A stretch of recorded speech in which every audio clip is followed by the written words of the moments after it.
All right, everyone, welcome back. Today we're talking about Speed Racer, Ultraman, flying robots, and why giant monsters hate Japan.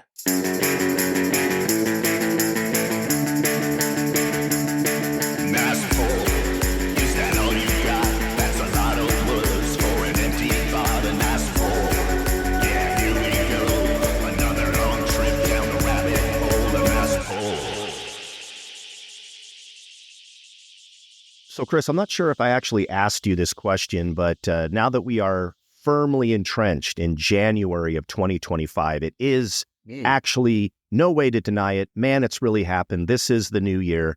Looking back on the holidays, did you have relatives or anyone you hadn't seen in a while come by? Were there any surprises? Was there a drunk uncle? Somebody that you thought must be dead by now that showed up? Anything like that? I hate to say it, Jeff, but I am the drunk uncle now. No. Oh, nice. Evolution. Everybody who's supposed to be alive is still alive, I guess. Or no surprising where you thought the character was deceased and came back to life in the next episode. No, I mean, I think it was pretty standard holiday stuff. I think too much overeating, too many sweets, that kind of stuff. Yeah. And then reflecting on like, how did we get here? You know, as far as like I said, like turning the page, turning the corner on a new year, you know, sitting around watching some of the television or the media, absorbing some of the stuff that we talked about in a couple episodes. How about you? Was yours pretty typical, pretty standard? Well, that's actually, and we did not rehearse this, that is actually a perfect tie-in when you say that you sat around and were watching some TV and stuff like that and hanging out with folks, because that is exactly what happened to me over the holidays. My youngest son, he now lives in Pennsylvania, and he's been there for 4 years or so. He's able to visit a couple times a year, which is awesome. And I really miss his super eclectic, really super interesting choice in movies and documentaries and cool stuff that he just somehow digs up. I don't know where he finds this stuff, but every time I'm able to actually sit down in the same room, we will just start mirroring our phones on the TV so he can just take me on the weirdest journey through everything from just creepy, thought-provoking, super amazing, sometimes stop motion, sometimes puppets, short films, Werner Herzog documentaries that I never even knew existed that are so bizarre and awesome. And it really just got me to thinking that when we were kids, right, we had situations on the television, right? And again, we said this a million times, but back in the 70s and 60s and certainly up through the 80s, we didn't have a whole bunch of stations. It was just the 4 or 5 stations that you had on the old TV set there. So whatever content they threw up at you, literally sometimes, that was it. That's all you could watch. And we would sometimes turn on the TV, right, Chris? And it would just be like, what the hell is this? And I'm talking about, first and foremost, I think of a lot of the shows from Japan that I guess some network or some affiliate in the United States must have just purchased all the episodes and done a syndication deal. Mm-hmm. And suddenly there we were with no context at all, watching stuff like Speed Racer that looked like a cartoon. It was a cartoon, but like the speech patterns were so bizarre and the pacing was so strange. And the music, nowadays, anime, I would call it, obviously. I think Speed Racer is a pretty mild version of anime, but that was my first exposure to it. And it took some adjusting. But again, being kids that didn't have any other choice, you just went, okay, I guess this is happening now. This is super weird. And that was just one of the shows. But do you have vivid memories of sort of the oddness of Speed Racer? Absolutely, because again, and I think you've hit on those, which I think we go a little deeper. And it, first of all, looked different, right? This cartoon, and it was animated, and it had your cuts and your transitions and everything else. But you're right, the pace was different. it sounded different. It definitely looked different too when you think about that sort of, and I want to parse this very carefully. The exaggerated looks of the characters with these giant, it's like their eyes are, those eyes are round, all right. They're globes popping out of their eye sockets, and again, something that seemed familiar because you didn't really think about it at the time. Like you would have had no idea, especially depending on how old you were when you started watching it, that, hey, guess what? This didn't come out of Hollywood. This is not Hanna-Barbera. This is not Filmation. This is not Warner Brothers. But you didn't really, you didn't know that right off the bat, right? And maybe if you turned it off as soon as the music started and, you're not reading it, you never knew that, right? Yeah. Maybe you found out years later. But everything about it was like a little different. And it kind of reminds me now for a second to jump up to the 90s when that scene it starts off Pulp Fiction where John Travolta and Samuel L. Jackson are talking, and he's talking about being in Europe. And he's like talking about the little differences, right? The little differences, right? And he gets into Burger King. Yeah, of course, stuff. yeah. And so same, but this it applies here, right? The little differences, the exaggerated, like, yes, we know they had actors in some studio with the exaggerated emotions and exclamations and everything about their dialogue, which was just like, and it's funny because I think if you ever look back at like your typical comic book or even comic strip, it's like every sentence, if you look at the talk bubbles, every sentence ends in an exclamation point, right? There are no periods, there's no semicolons, there's no M dashes. It's all just like everything is really exaggerated. And it's like, and so you get that with your typical episode of Speed Racer. Speed, run, Chim Chim, run. All of that stuff. It's just there's no subtlety. There's no sort of drawing it out. It's just like, goddamn, it's like this is a 33 LP played on 45. Oh, totally. At all times. Yeah. And so then I think it's almost like sucking you into that. And I don't know. I remember at the time, again, back when we were kids, when that was, and now there are all kinds of analysis and all kinds of diagnosis when kids were described of like, oh, they're hyperactive or they have too much sugar or anything like that, and before there was anything that was looked at as something, well, maybe there's something clinically going on with it in this child. But that was Speed Racer was like too much sugar, right? Because everything about it was like, okay, when that show's over, it's just like, you might have stood up and go, all right, I don't know what to do now. I don't know what to do with myself. Oh, yeah. Because the car acrobatic team and Racer X and, Trixie and Sparky and Spritle and Chim Chim and Pop's Racer. Wow, that is a lot of polls there back to back. Well done. I think you just hit a triple trifecta. Right. And the whole part of Racer X, right? His missing brother, long presumed dead, Rex Racer, yeah. And then those kids, when we were like 6-year-old detectives going, wait a minute. Racer Rex. Say that fast. It's Racer Rex. It's Rex Racer. Right? I mean, we thought, and then they never let on. You figured that out. I don't know about you. I figured that out, but I'm like, come on. Can't somebody else figure this out? Jesus, am I smarter than everybody on this show? Maybe I was. But the point is like, yes, you were looking at something different and you did, but you couldn't, again, maybe we just weren't old enough to figure it out. Why it was different, because it came around from halfway around the world and it was meant, and it was also their sort of interpretation of, an American piece of culture of, these animated characters and, racing cars, the Mach 5 and all this stuff. And, but to that extent, it was just like, I think maybe then the light bulb, at least for me, kind of went off that because once I did stick around, I was like, wait a minute. I look at the end of the show and all these are like all Japanese names. This show, Jeff, this show was not made. This is not an American show. No. But it's made for me. And then it's sort of at that point going, well, what else is out there? What else might I be able to watch? What else did they create that I might be interested in that might be like drinking 48 ounces of caffeine? I don't know. No, see, and that never occurred to me. Like, what else is in this genre?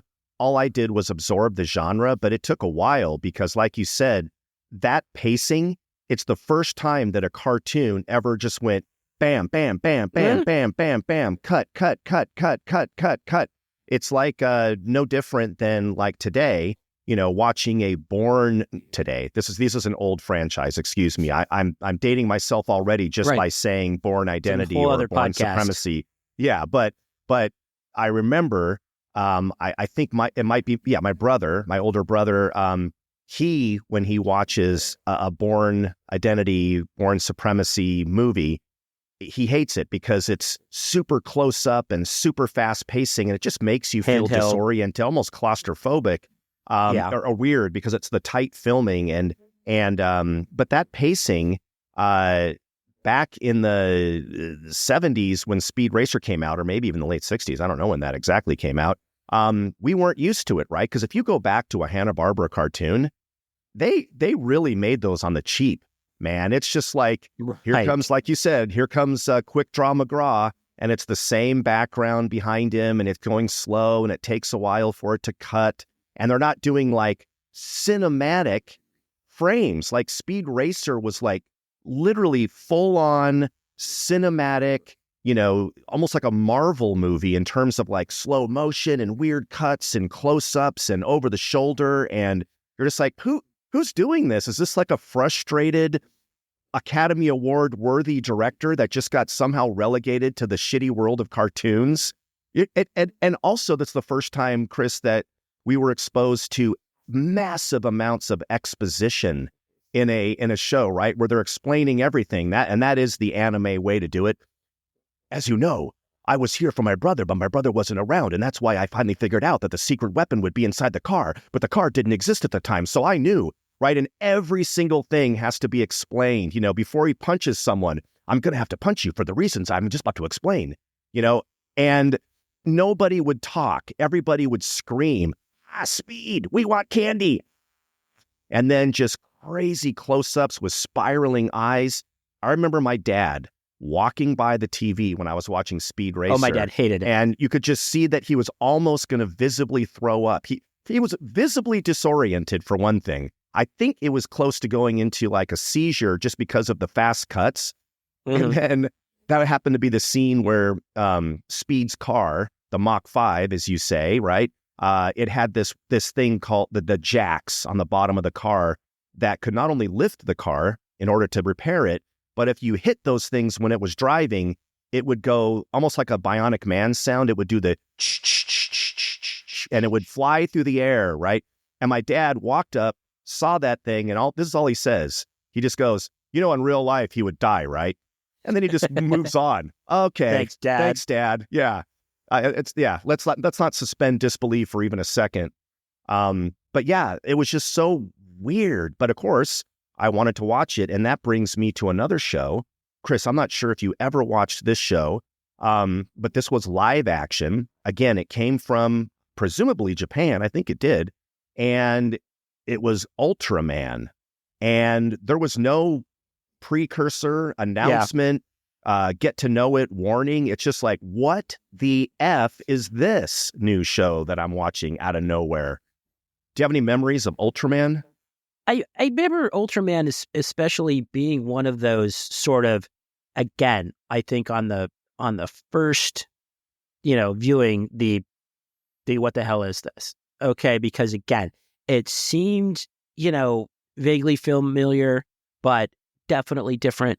I was never as enthralled with that for I don't know what reason, but I watched it because because it was just different, and it just kind of pointed that whole thing of like, there are other people doing stuff out here that's not just, again, Warner Brothers and Bugs Bunny and the Looney Tunes or, DC and Marvel and that kind of stuff. And I think it was, same thing. I remember, again, anytime those are on, and my dad was walking by about to go work on something in the garage, and it was the implication is like, what are you wasting your time on watching this stuff? But I was hooked. How about you? Were you a big Ultraman fan? Was that a favorite?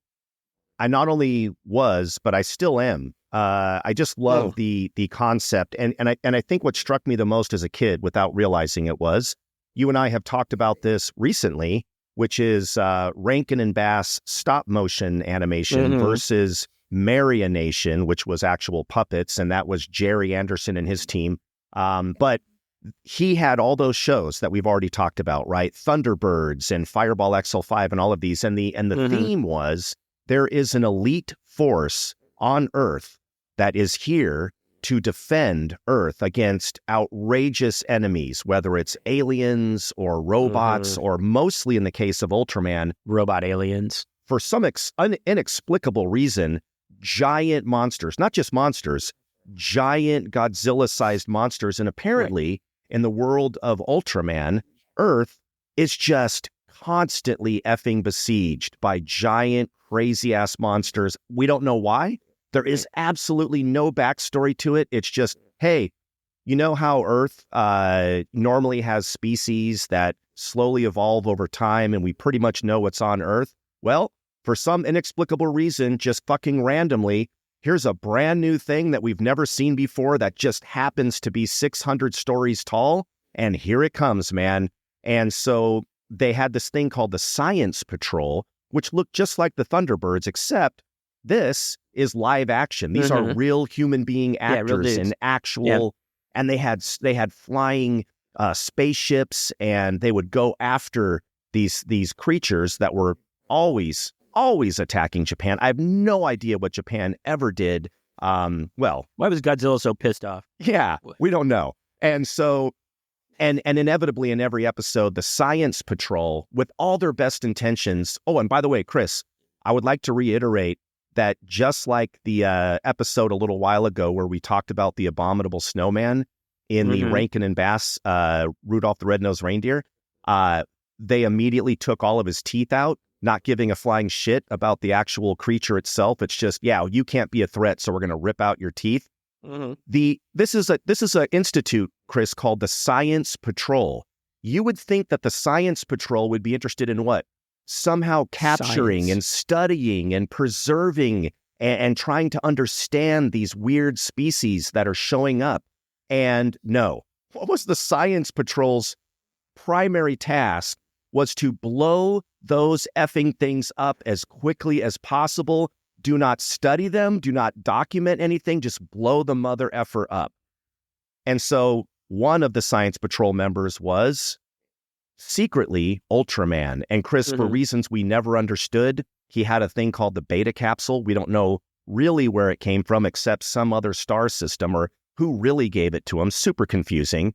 But by God, Chris, by the end of every episode, Science Patrol failed. He takes the beta capsule and grows to Godzilla-sized, and he's wearing the silver wetsuit with a weird, cool mask, and he has all these like karate, jujitsu moves, and ultimately every robot and every monster just ends up in a wrestling match as they roll over. And by the way, the property damage, I would like to point out that Science Patrol was the worst investment you could ever make, because just the property damage alone for Science Patrol, quote unquote, solving the problem, well, there's another 600,000 people killed and $2 billion in property damage. But hey, we did it. The thing's now dead, and I don't even know how we're going to move the body. That's up for you guys to figure out how a 600-story thing that's laying across the docks is ever going to be transported anywhere else. Ultraman's job is to just kill it, not to move it somewhere. So good luck with that. And now let's move on. Dude. Well, right. And I even like when you get jumping back to where you started with the Science Patrol, because the name is so benevolent. It's just like, it'd be like the debate team in school. It's just like, oh, well, because they're a little bit more serious, and they're not out there. You don't have to be like, you don't have to be, you don't have to be super strong or fast or athletic, or to have all these skills, just like you can be on the debate team and be the kid with, super thick, glasses and an asthma inhaler. Right. But so the Science Patrol, like you said, it implies that it's like, yeah, these guys care. These guys are educated. Yeah. Anthropologists, zoologists, cryptozoologists. I don't know. But yeah, they're definitely supposed to be helping in some way, or studying or documenting. Right. Right. It'd be like casting a movie where you would have like the Science Patrol and the lead scientist would have been like, Charles Bronson, And it would have been like, yeah, I don't see Charles Bronson in a lab. You know what I mean? I don't see him I see him out there blowing shit up or killing dudes. And it's just like, and that's what you got. So I like that it's a science patrol, because it was almost like maybe on paper, they were, someone looked at it and go, oh, the science patrol. Oh, okay, this is good. Kids are going to learn. And it's like, yeah, they're going to learn. How to kill. Gets destroyed. And yes, you could get back. Tokyo, let's face it, was rebuilt about 500 times. If we can go back to all the disasters, because of things we didn't, in this same realm of stuff that we didn't go to the movies and see an actual Godzilla film, but boy, it's like all of a sudden on a Saturday afternoon, coming from Channel 9 KHJ in LA or KT, for some reason the LA stations seem to have all of this, and see Godzilla versus Rodan or Godzilla versus Mothra or any of those things. And it was just, and what was Godzilla, but just this super pissed off, giant dinosaur with flaming. Sometimes. And sometimes in other movies, he was a hero. We don't know. Sometimes he would save the day. Yeah, we don't know what's going to happen with him. Very bipolar. And is he the anti-hero? We don't know. And exactly, because and did he step on the hero? Did he destroy? Well, it doesn't matter, city? Chris, because in every movie we're going to try to kill him first, and then just kind of see how it parses out. Not knowing his backstory, not knowing what he's all about, right? Not knowing if maybe he's just, because I think isn't there. But there was part where he was like protecting his environment, protecting his family of Godzilla eggs, and it's like any other animal will lash out when it's trying to protect, right? It's with no female Godzilla, by the way. Not that we're going to get nitpicky here, but I don't know. I'm not quite sure how that worked. And by the way, how funny was it in every Godzilla movie when you had to go through the arbitrary, okay, here comes the tanks. All right, here comes the rocket launchers. And it's literally like you're throwing a pebble, right, at a lion. And you're just like, come on, guys. Don't you know that the stupid rockets and missiles and, oh, man, don't fly an airplane at him. Come on, dudes. That is amateur hour. He is just going to smack that. Oh, dude, you're really? Just getting him pissed off. Yeah, exactly. Yeah. And then they had Baby Godzilla and all the other weird ones that came after that. And I was in, man. I loved it. But yeah, that's very bizarre. Yeah. But why? Because again, everything was just a little bit different. Especially because then you had the dubbed dialogue that was clearly dubbed, right? With Speed Racer, or which I guess was even Speed Racer, even that they changed, because I think his name was like Go-Go Racer or something initially, and they're like, yeah, that's not going to fly in the United States. So, but there it wasn't as obvious that it's dubbed, right? When clearly the mouths action does not match the dialogue. Everything, again, everything's a catastrophe. Everything. There's no, the pacing is just like, out of control. Of course, shit's blowing up, and Godzilla. My favorite parts are probably when very clearly Godzilla was a guy in a suit, right? A guy in a rubber suit, on a set, maybe hanging over, cardboard skyscrapers that were in actuality maybe 4 or 5 feet tall. And he's just there, just kicking some, stomping on stuff. And the way he moves, he's got the herky jerk because he doesn't have, because the suit is so restricting. I mean, give him props for making the rubber giant dinosaur radioactive, creature suit that a guy would climb into and probably sweat like, one of those characters at Disneyland. But I think that became even more enthralling to me, because then it was like, it was just like, what are they going to do next? I can see how I'm sure it inspired. I think if you were to go, and there's probably, generations of young filmmakers that were inspired to, hey, they got their little brother, or maybe like you, maybe they set somebody on fire and had them jump into a swimming pool, so they could create their own special effect of, look at this. This is a guy running around in a suit, and it made it even better. You know what I mean? It made it even more fun to watch, especially when there was a fight, right? When they got 2 guys in rubber suits fighting over what was apparently the skyline of Tokyo, but it was actually just some little soundstage in Tokyo, probably.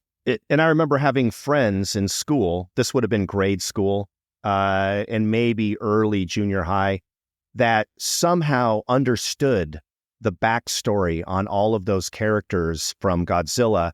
And I thought to myself, of course, this is pre-internet. So I thought to myself, even back then, how do you know this? Where are you getting this information? We're just people in the United States that have limited access, not on-demand access, to some of the catalog of, Ultraman and Godzilla movies. How do you know where Rodan came from and his original planet and exactly what? What? Like, even back then, Chris, there were super nerds that somehow understood what was canon in the world of Godzilla and Speed Racer and all these other. And by the way, going back to Speed Racer for just 1 second, it really was like a novella, right? It was like a Mexican soap opera is what it really was, because everything, to your point, was just over the top. This is actually the guy that's actually related to him, but the secret is this, but no one ever's going to learn that. But oh my God, here comes another twist. It's like, did you ever see that in Ricochet Rabbit? No, not even close. This was complex storytelling, people, and just weird ass shit. And speaking of weird ass shit, how drawn in were you the very first time you saw a 6-year-old Japanese kid in a space outfit that looked just like the Science Patrol, speaking into a wrist radio and saying, "Giant robot, attack!" And oh my God, and then here comes, again, it's always a Godzilla-sized something, right? A Godzilla-sized robot that was the most badass, coolest-looking robot you've ever seen. The head looked like the head of the Sphinx, right? It was Egyptian-looking, right? With really cool eyes, and it would do these moves with its arms, this choreographed, almost like, it was in a boy band or something. It would be like, and its arms would move, and its legs would move, and it would get into position, and it could fire missiles out of its fingers, and it had rockets that would come out of it. Dude, somebody did their research. Somebody went into the wet dream of every kid that wanted to watch a robot do something on air. Oh my God. And by the way, Chris, how did this giant weapon, this indestructible mother effing fortress of explosions ever get into the hands of a 6-year-old? But for some reason, little Johnny Sacco, he was the only one that could control the robot. It would not listen to anyone else. That was awesome. That was a good plot premise. You open an enormous can of worms here. First of all, you're absolutely right. Tennessee Tuxedo did not have this kind of nuance. Okay, you did not have to try to get into this. Right. Come along, Chumley. Tennessee Tuxedo will not fail. Right. Voiced by Don Adams, I believe. So anyway. You believe. Come on, dude. Okay, that's not even a nice pull. Okay. That's common knowledge. Right. I know. That's a weak pull. Sorry. Just delete that reference. Don't add it.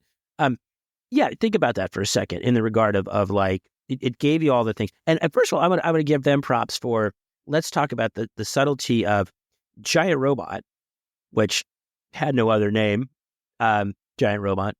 And you talk about how it looked like the Sphinx. So what are they trying to, first of all, and probably at the time I didn't think about this, are they trying to say that the pyramids were built by aliens or built by giant robots or something? So where does that, right? Oh, wow. You're really reading something in there. Okay, I like it. No, I like it. All right. Yeah, why not? May as well. Well, yeah. I think Battlestar Galactica did something similar. Yeah. Yeah. So they ripped off Johnny Sacco. Okay, but yes, if you think about it for a second, and if you were 6 years old, and what did you want to do when you were 6? What did you do? You played whatever when you were out in the yard with your friends or outside running through the streets, and you were pretending, and you were playing, or maybe even cosplaying back in those days. You were dressing a certain way. So and it was good guys and bad guys, and you're playing, like, we played war. We played guns, unfortunately, right? We all had toy guns, and we were running around. I think I talked about running around the water tower. But so you could immediately put yourself in Johnny Sacco's shoes, right? Like, look at him. He looks like he's part. They're pretty little shoes, patrol. But you could try. Very. Chris. I was going to say, those little. Yeah, I'm not going to go there. But so you could literally. I'm Johnny Sacco, and I've got So first of all, I've got this cool outfit, and I forget. Like, I'm not pretending like I'm part of the Science Patrol or anything. Guess what, mofo? I am part of it. Not only that. Me, Me, Johnny Sacco, I am in charge of Giant Robot. Giant Robot does what I tell him to do, right? And sometimes it's literally saving the world. It's really cool stuff. Maybe if I had been that age and I had a giant robot, it would probably not. It would have been like, "Hey, giant robot, let's go down to 7-Eleven and rip the roof off and whatever." Well, that's where I was going, Chris. I always thought it was interesting that they didn't have at least one scene where he goes, "Giant robot, go get me a birthday cake," and he just goes stomping through an entire city and pulls the roof, like you said, off of a Baskin Robbins. Oh my God. Yes, much like Major Tony Nelson on I Dream of Jeannie, Johnny Sacco had a tremendous amount of integrity. Let's just leave it at that. But so Johnny Sacco had control of Giant Robot, have all these cool adventures, and maybe that was the part again, and it was smart because it was just like, look, we're trying to draw these kids in, and we have to make it relatable. So much like the teenage sidekicks of like comic books, right? Whether it was Batman and Robin or Captain America and Bucky or Aquaman and Aqualad, who was quite lame. Wow, that's a large number of team ups there. Well done. Right, we're saving three comics. I'm sure there are more. Right, but what those sidekicks were created to pander to the kids, right? To say, hey, guess what? We're going to picture you. You can be just like you can relate to that comic sidekick. Does Johnny Sacco ever have to go to school? Do his parents ever tell him to go to bed? But no, it didn't matter. Not with a goddamn 200-foot robot that shoots missiles out of its fucking fingers. They don't tell him damn anything that he doesn't want to do. Tell you that right now. Hey, Dad, I'm not cleaning my room. If you had a problem, talk to Giant Robot. Is that what you're trying to say? Maybe Johnny Sacco did not have the integrity that appeared. So yeah, absolutely. But it made this, despite how different it was and unusual and weird and clearly not created by the same people who brought you the Brady Bunch and Gilligan's Island, man, we just kind of jumped into that. We wrapped our arms around that because at least I did. And I think you did. And a lot of kids on this stuff that you literally sort of, you stumbled across it because like you said, you couldn't find this. Like right now, okay, great. And you go back to what your son just like, okay, he's created this holiday tradition of like, all right, sit down. I'm going to share some stuff that I have found, that I have discovered that I'd like to share with you. There was no way to do that then. It was literally like, all right, I'm sitting down. I'm tired. I've been running around all afternoon and maybe it's getting dark outside or it's raining. What's on Channel 5? And that's how you found it. Right. Well, watching those shows, it was fun. It was exciting, but it was also just off-putting and jarring because we just weren't used to that style of cinema or that style of storytelling. And it was just so cool that it really drew me in even more. I was so fascinated by it, and again, going back to my son, he really loves movies that are non-mainstream, and he's not purposely choosing a non-mainstream movie, but he keeps introducing me to films where they do a really good job of getting you out of your comfort zone and immersing you into a new world where you kind of feel like, oh shit, this is bizarre. And it could be any number of feelings, but not to get too off topic with the nice pull retro theme, but there's a movie called The Lighthouse, basically, and Rob Pattinson, I think it's called The Lighthouse or Lighthouse. Right. Willem Dafoe. And Willem Dafoe. And say what you will, it's a very bizarre journey. It's definitely not everyone's cup of tea, but that entire film from the very beginning, you are in a very uncomfortable atmosphere where you're just like, you're just disoriented, right? The wind is always howling. They're on this horrible rocky island. You can hear foghorns off in the distance. And the whole movie is just like that. Well, that's how I felt watching a Speed Racer cartoon or watching an episode of Ultraman or a Godzilla movie or Johnny Sacco. I'm like, what is this totally bizarre take on things? And I guess as a kid, I'm so stupid. I'm like, and why are they speaking that way? I was so confused. But yeah, it was so fun and so well executed back then. How about, Chris, the opposite?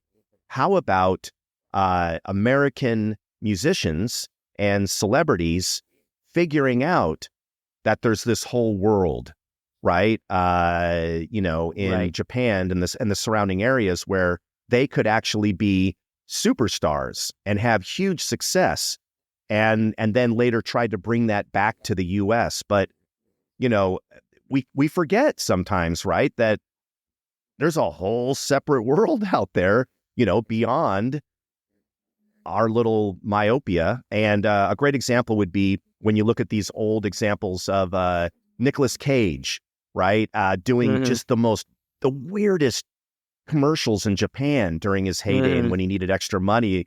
Talk about what the is this?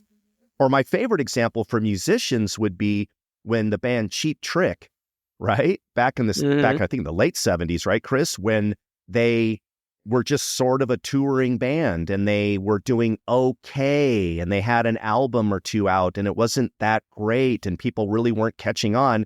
And some promoter in Japan basically just said, these are the biggest guys in the world. These are like the Beatles. And everyone there just believed them. And they recorded that concert at Budokan. Live at Budokan. And they were blown away. The crowd was blown away. And when they came back to the U.S., all of a sudden, nothing, actually. They just went back to being normal people. But then when that album came to the U.S., that recording, suddenly they were huge megastars. But I always think that's interesting too, right? Where, all right, man, I'm going to go to this other place where it's a totally different perspective and see if they dig me over there. And then you just get sucked into that whole world.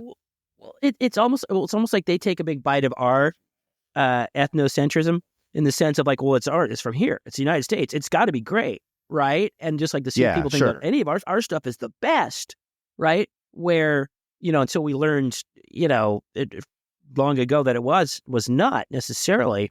When you look at all of the things from popular culture, whether, you know, in the arts and everything else that, let's face it, did not come from Americans. But yeah, and, you know, whether it was, like you said, Cheap Trick became, you know, David Hasselhoff was an enormous great example. You know, like recording star and would fill, like stadiums. But only in Austria. Right. And it was like, and you know, fortunately they speak a lot of English over there. But it's just like, they, fortunately, yes, they all speak English over there. It was kind of a stupid statement. They're not like here. But anyway, it's like, and here it's like, no, David Hasselhoff is the guy from Knight Rider, right? So it's amazing that you, like you said, that just because it was American, it was promoted as something big, something huge, something good, right? And it was like, because it had the good old USA on it. And I think, but this was to us, and let's face it, we'd been exposed, fortunately, through like, I mean, you could go back hundreds of years if you want to talk about literature and art, things like that. But then literally when media became, we never would have seen, like the people first saw the Beatles in the U.S. on the Ed Sullivan Show, right? So it was like, okay, now same thing till those things started to dribble in. Now the same thing that like any kid that your son, or you can even say, it's like, check this out. And you don't even ask where it came from or how we found it, because you could probably figure that out in about 2 seconds. But again, this was our first exposure. So looking at these anime, which we didn't even call it anime, right now it's an entire, you know, anime is enormous. Huge. Oh my God. And I have a lot of issues, and I think it's a little bit too, you know, and I with my son, I have discussions over, it's like, because now there are American stuff that is anime style, and I'll be the grouchy old man yelling at the cloud saying, I don't like this. This isn't my style. But I think, so that was for us. Let me show you this giant robot movie. You need to watch an episode of Speed Racer. This is what I call anime. Well, my argument is that because it's from there. It's there. To me, it's like, this is just more cultural appropriation. It's just like, this is their style. Oh yeah, I get you. Sure, I got you. But I think the beauty of it for us, like first it was Speed Racer and Godzilla and Ultraman and Johnny Sacco and everything else that came along with it. And then it turned into, well, what else is on, right? And what else is it? Maybe these aren't movies. Maybe these are and it's like, and yeah, and you could talk about, maybe it was Rush or Gordon Lightfoot. They came down from Canada from a musical. The musical part has always been easy, right? Because those are much easier for musicians to get exposure. But once you start seeing something like, you know, there are other shows. There are shows that are actually meant for adults that are not, you know, that are not quite as hard to understand. Whether it was maybe the humor was a little bit different, but the language was not different. The style was not different. The tone was, you know, it was just but it still kind of exposed us to something else that was out there. And right away, I'm thinking about the same time that Saturday Night Live blew up, we started seeing a show. Again, you had to kind of find it, stumble upon it. There was no other way to get it. There was no YouTube. There was no internet. There was nothing. And I'm talking about SCTV, right? Which was, Oh, yeah. What is this? Right? Who are, and it had, ultimately people that became very famous in the U.S., like John Candy and Eugene Levy, Rick Moranis, Catherine O'Hara. But again, it was a humor that was familiar, but it was new at the same time, right? And it was like, hey, kind of opened up our world because, again, they made fun of things that maybe some of the things we didn't get because they were making fun of things that were Canadian, but you also just understood stuff that made you laugh and take a different perspective, because, and again, you're talking Harold Ramis and people like that were all involved in that, the McKenzie brothers, right? I remember going to see a movie about Bob and Doug McKenzie, who just like drank a lot of beer and said "A" all the time, right? Didn't get it at first. We were so easily entertained back then, man. It was just low-hanging fruit. All you had to do was say "beauty, eh?" And we just thought, oh my God, that is so genius, right? Yeah, it brings you back to like Dr. Demento, where all he had to do was play novelty records that were just a little bit weird, a little bit what we didn't expect. And then suddenly, we're all just like, this is the greatest thing. I have to play it 1,000,000 times on my record player. You're blowing my mind right now. Purple People Eater. What? Monster Mash. What? The Streak. What? Convoy. Oh my God. Oh, good God. Stop. Yeah, it's just, all you have to do is just something slightly different. And people are like, dude, this is absolutely the greatest thing I've ever heard of in my life. Hey, imagine that it's purple and it's eating people. Play it again. Play it 1,000 more times. It was just like, dude, it was so easy back then to impress people. Well, you were, okay, careful. You're getting into Rick D's territory. We're not going to bring up Disco Duck, although I just did. God damn it, Chris. I refuse. We've already mentioned it. His name shall not be uttered again. Just the most plastic, fake human being that ever lived. The end. He's probably the nicest guy ever and donates money to charity every year. I don't know. Who knows? He's probably a good guy. Yeah. And again, Rick D's and Rick D's, Second City TV, and all of that entailed that just, again, and I think maybe, again, if I want to die, and I want to be a sociologist here, but absolutely, it was just like, you know what? There's stuff that's funny. There's stuff that's good. And it's from other places. And you have to be kind of open to that. And not that I'm not going to say that I necessarily felt closed off to it, but the fact that you had to be exposed and you had to sort of, because now I think that's great, because now you'll see stuff, right? Look at something, what's been the huge, enormous thing on Netflix, although the second season just came out of whatever it is, Squid Game, right? Clearly not a domestic product, clearly not made in the U.S., and it blew up, right? So it's great that, and again, I'm sure the stuff some of the stuff that your son was sharing. Oh, look where this came from, and I think it's great because we didn't have that. We had to, if you literally stumbled upon it, or you had to stay up late to see it, because it would be filling space. Second City TV. We've talked a little bit in the past and made references to like Benny Hill, right? Which was Benny Hill wouldn't air today because basically it was 30 minutes of sexual harassment and misogyny. It really was. Right? But when you're 12 and 13 and then nudity that was cut, it was clipped right at that moment where we're like, damn it, I was just about to see a half-naked woman, right? And again, when you're 13, that's all you think about. So, I'm not speaking for all 13-year-olds, a lot of 13-year-olds, apparently. Chris, I remember being at my grandparents' house. We went there once a year. They lived in Rockford, Illinois, and this is the late 70s. And I'm sitting in front of their TV set, and I thought that everyone had gone to bed, and I was just kind of sneaking out to watch late night TV. And Benny Hill came on. I think it was like 9:30 or 10 at night, normally past their bedtime, and I shouldn't have been up. And for whatever reason, that night they happened to be up, and they were on the couch or their chairs or whatever, and they were watching Benny Hill with me.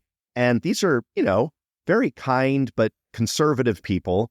And it's what you just said, right? And I wasn't watching Benny Hill at the time, even because I thought there was women running around. I was just watching anything on TV because I was bored. And all of a sudden, Chris, to your excellent point, here come the nurses. But 2 minutes later, off come the clothes. And now they're running around with their stockings and garter belts and their lingerie. They're in bras and underwear. Their boobs are bouncing everywhere and they're running around and their butts are jiggling and the whole thing. And my grandma and grandpa did not bat an eye. They did not look at it as, oh my God, turn that off. In fact, they were laughing at the silliness of it. And I am the one that actually got kind of embarrassed and thought, oh shit, this is my grandma and grandpa. What have I done? This is the worst. And I look back and they're giggling and laughing like, oh, thank God. All right, we're good. We're good. But of course, now that I was exposed to it, pardon the pun, this became my favorite show after that. I mean, come on, dude. I don't have to go to 7-Eleven and try to see if I can sneak a peek at one of those magazines. I can just watch Benny Hill. Oh, this is going to be so easy. You don't have to turn into the scrambled cable, channels and hope to see part of a naked person. We haven't even gotten into that, by the way. No, we haven't. We really need to get into that in a different episode on, Skinamax and all that stuff. Yeah, definitely. I mean, I think that was, exactly. I think, and now that you get, that was a deep cut of your description of a typical 30 minutes of Benny Hill, I'd probably have to amend my description of it was a show of sexual harassment, misogyny, and sexual assault. Because again, it seemed to be, they were on the verge. Fortunately, they never caught, Benny Hill was not very fleet of foot. He and little Jackie Wright, the little bald guy, who he would smack on the head all the time, right? Yeah. As a sort of show of affection, I guess. But at the same time, sort of derision, like, hey, put you in your place, little Jackie Wright. But it was kind of like, the coyote never caught the roadrunner, right? So you never had to see him tear him to shreds. So Benny Hill never actually caught those girls because he was too old and too out of shape. He tried, didn't, but he never actually, caught them, at least. Chris, are we confirming that was that old man's actual name, Jackie Wright? Little Jackie Is Wright? that correct? Oh, yeah, but little Jackie Wright. I don't even know how many poll points you get for that. I don't even know if it could be calculated. I don't even know how you know that. We all know the little cute sidekick and he'd smack him on the head, but dude, that might be the polliest poll you've ever polled on this poll show. Later today, I will be looking for my keys. Or my wallet, but little Jackie Wright has been stored in the recesses of my brain. Little Jackie Wright. You make it sound like a lyric to a song. Little Jackie Wright. It sounds like a folk song from the 70s. And by the way, Chris, I need to give you a retroactive giant congratulations because as I was going through a previous episode, my bad, you mentioned the actor's name that played the bully on the Brady Bunch. What's that kid's name? The bully, the character? Well, the character's name was Buddy Hinton. The character's name, excuse me, not the actor's name. And Chris, I breezed right over it. I was thinking about something else when you said it. Right. And it wasn't until I re-listened to one of the episodes. That is right up there with Jackie Wright, Buddy Hinton. I think you might have gotten 1 million points just for those two alone. And so I just want to bring to everyone's attention, those are off the hook. I bow to your ability. Buddy Hinton, who the hell knows the Buddy Hinton was his name? Oh my God. That's incredible. Well, Buddy Hinton and Doug Simpson and some of those other people that were definitely... Who's Doug Simpson?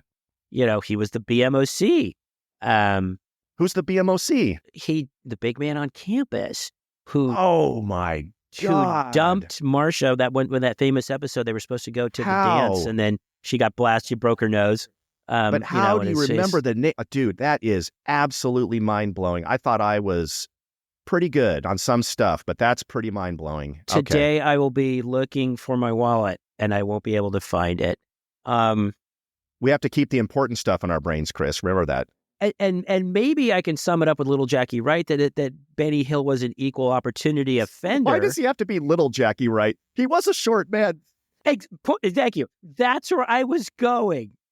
I'm sorry. Think about anybody that you would have, hung out with And if you'd call him fat, Jimmy Rogers. Right. Fatty Arbuckle. Yeah, whatever. Yeah, or just Minnesota something Fats.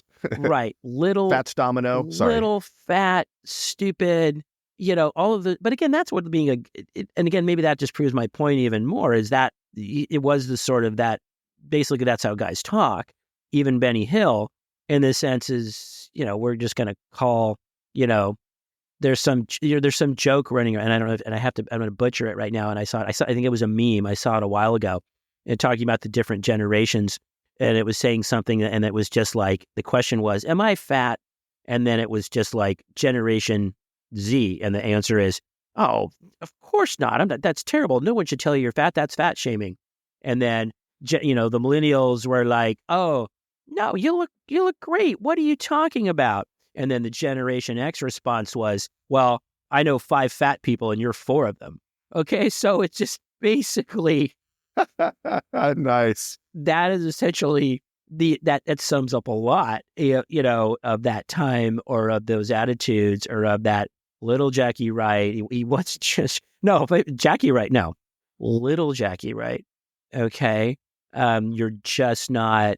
Like Curious George with the man with the hat. It's like, no, it's the man with the yellow hat. Okay, you've got to add that additional detail. Wow, Curious George poll. We did not see that coming. That came out of left field. Look at that. He doesn't fit. He's way too kind for this show. Yeah. We don't talk about Curious George. No, that would be like trying to drag Blue's Clues into this. You just, Steve, you can't do it. Yeah, that's too much. Too good. Too wholesome. Sweet. Good guy. Too sweet, wholesome. Exactly. Integrity. Yep. Not like Amen. that we were talking about there. So. Right. Well, my God, that was, and by the way, looking at these shows that took us out of our element, they were created and produced by people that were not American, typical Western culture centric, and really got us to go, wow, this is so cool. What is this? I loved it, but obviously we only barely scratched the surface on this topic. I mean, we did. That was the scratchiest of scratches, and the lightest of scratches, I should say. So, so much more to dive into. But, and again, we always encourage anyone that's in the Nice Poll audience to just text us anytime you're on Spotify or Apple or whatever. There's always a little link there. You guys can text us. We'd love to hear your questions, your comments. What about this? Hey, you guys should do that. Or correct us, right? I love it, man. This is one of those few topics where if you correct me or tell me that I was wrong, I love it, because now I can actually become even more annoying on my knowledge of minutia. So I don't know, man. That was good. Now I'm going to have weird dreams tonight, Chris. What about you? Well, I always have weird dreams. When I sleep, I have to be asleep. Or also, I just wanted to add as well, send us an email. Some people still do that. nicepollpod@gmail.com. nicepollpod@gmail.com. And no, that does sum it up. My brain is full. I have an urge to go see if there's any great Japanese disaster films or superhero adventures or anything on TV later today. But first, I need to find my keys. So, all right. Well, as the sun sets on this episode, let us slowly wade back into the ocean, not unlike Godzilla after saving the day, and really revel in the fact that he can stand in the ocean. It made no sense to me ever. I don't know if he's really secretly underwater wading or treading water, but I'm pretty sure the ocean does get deeper than the height of Godzilla. But you tell me. I don't know. Maybe I'm missing something here. That is an outstanding observation, Paul. Maybe he's on a sandbar. Always? Is he always on a sandbar? I don't know, but God, he knows where he's Godzilla. He knows where the sandbars are. Oh, okay. All right. That's one of the things about being that species of creature. You know where all the sandbars are. All right, man. Well, Chris, until next time. Till next time, Jeff.